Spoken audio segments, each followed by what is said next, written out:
ਜਾਣਦੇ ਨੇ ਮਗਰੋਂ ਕਾਲ ਪਾਪਾ ਦੀ ਆ ਗਈ ਪਾਪਾ ਨੂੰ ਕਾਲ ਪਾਪਾ ਕਹਿੰਦਾ ਮਾਨੀ ਤੇ ਮਦਸਰ ਕਹਿੰਦੇ ਆ ਕਿ ਜਿਹੜਾ ਪੱਖਾ ਨਾ ਅਸੀਂ ਰੱਖਣਾ ਤੁਸੀਂ ਨਾ ਇੱਧਰ ਦੇ ਦੋ ਤੇ ਅਸੀਂ ਖਿੜਕੀ ਤੇ ਸ਼ਾਵਟ ਕੱਢ ਕੇ ਨਾ ਮੈਂ ਤਿੰਨੇ ਸਲਾਹ ਦਿੱਤੀ ਪਾਪਾ ਨੂੰ ਕਿ ਅਸੀਂ ਪੱਖਾ ਅਸੀਂ ਰੱਖਣਾ ਤੇ ਇਹ ਫਿਰ ਕਬਾੜ ਚ ਤਲਾ ਦਾਂ ਯਾਰ ਮੰਨ ਲਿਆ ਤੂੰ ਹੀ ਇੰਜੀਨੀਅਰ ਸਹੀ ਹੈ ਤੇ ਇਹ ਗੱਲ ਹੋਈ ਤੇ ਪਾਪਾ ਕਹਿੰਦਾ ਕਿ ਮੈਨੂੰ ਪਾਪਾ ਨੇ ਆਖਿਆ ਸੀ 130 ਰੁਪਏ ਦਾ ਦੇਗਾ ਠੱਗੀ ਕਾਹਦੇ ਨਾਂ ਦੇ ਜਾ ਠੱਗੀ ਕਾਹਦੇ ਨਾਂ ਦੇ ਯਾਰ 16000 ਦੀ ਗੱਲ ਹੈ 16 ਪਾਪਾ ਨੇ ਇਹ ਕਾਲ ਜਿਵੇਂ ਹੋਈ ਤਾਂ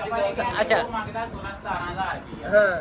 ਮੈਂ ਤੇ ਕਬਾੜ ਚ ਤਲਾ ਚੱਲਿਆ ਤਾਂ ਤੁਸੀਂ ਵੇਖ ਲਓ ਜਿਵੇਂ ਤੁਸੀਂ ਰੱਖਣਾ ਰੱਖ ਹਾਂ। ਜੇ 15 ਦਾ ਬਣਦਾ 15 ਦਾ ਰੱਖ ਲਓ ਜੇ ਜਿੰਨੇ ਦਾ ਬਣਦਾ ਨਾ ਤੁਸੀਂ ਰੱਖ ਲਓ 16 ਦਾ ਬਣਦਾ ਜਿੰਨੇ ਦਾ ਵੀ ਰੱਖ ਬਣਦਾ ਤੋਲ ਕੇ ਮੈਂ ਕਿਹਾ ਹਿਸਾਬ ਚਲੋ ਠੀਕ ਹੈ ਅਸੀਂ ਕਰ ਲੈਨੇ ਜਾ ਕੇ ਏਦਾਂ ਹੀ ਗੱਲ ਹੋਈ ਅਸੀਂ ਆ ਗਏ ਹੋਰ ਤੇ ਇਸ ਤੋਂ ਬਾਅਦ ਬਾਅਦ ਵਿੱਚ ਗੱਲ ਹੋਈ ਮੁੜ ਕੇ ਉਸ ਤੋਂ ਬਾਅਦ ਫੋਨ ਆਇਆ ਉਹਨੂੰ ਮੇਰਾ ਉਹਦਾ ਮੈਨੂੰ ਆਇਆ ਇਹਨਾਂ ਦੇ ਬੁੜੇ ਦਾ ਬੁੜਾ ਕੀ ਹੁੰਦਾ ਉਹ ਕਹਿੰਦਾ ਉਹ ਯਾਰ